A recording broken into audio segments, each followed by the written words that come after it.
પીઆઈને ખાખી વર્દી આપી છે, બંદૂક આપી છે, છતાં પણ જો આવું થતું હોય તો એ શરમજનક ઘટના છે. એણે ડૂબી મરવું જોઈએ.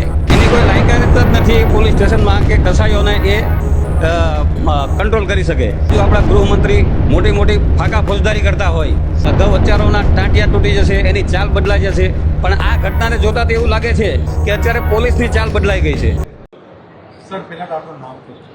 મારું નામ સાજન ભરવાડ છે. મારી જવાબદારી ગૌરક્ષા ગુજરાતની છે. આજે જે ઘટના બની છે, જે કોસંબાનું હથોડા ગામ છે, આ ગામમાં અવારનવાર ગૌ હત્યાના ગુનાઓ બનતા જ રહે છે. હમણાં 2-3 મહિના પહેલાં પણ આવો ગૌ હત્યાનો ગુનો બનેલો અને ત્યારે પણ પોલીસ ઉપર હુમલો થયેલો, પણ દબાવી દેવામાં આવેલો છે.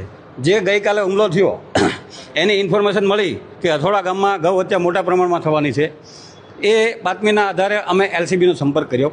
એલસીબી પોલીસ અને અમારા એક ગૌરક્ષક મિત્ર છે સત્યપ્રકાશ યાદવ, એ ઘટના સ્થળે જવા નીકળ્યા તો રસ્તામાં વિધર્મીઓનું ટોળું પોલીસને રોકી પોલીસ ઉપર અને અમારા ગૌરક્ષક ઉપર હુમલો કરેલો છે. માથામાં ગંભીર ઇજાઓ થઈ છે. અત્યારે સિવિલ હોસ્પિટલમાં છે, સિરિયસ હાલતમાં છે.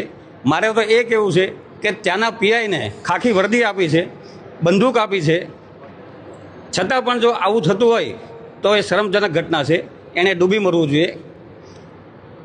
કેમ કે એના વિસ્તારમાં આવી ઘટનાઓ અવારનવાર થતી રહે છે.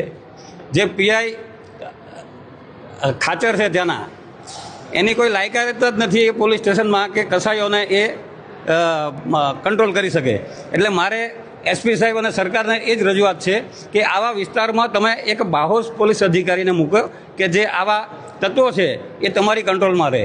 સાજનભાઈ, કેટલા ગૌરક્ષક પર હુમલા થયા અને કેટલા પોલીસવાળા ઇન્જર થયા છે આ ઘટનામાં? આમાં અમારો એક ગૌરક્ષક છે સત્યપ્રકાશ યાદવ, એ ગંભીર હાલતમાં છે, સિવિલ હોસ્પિટલમાં છે.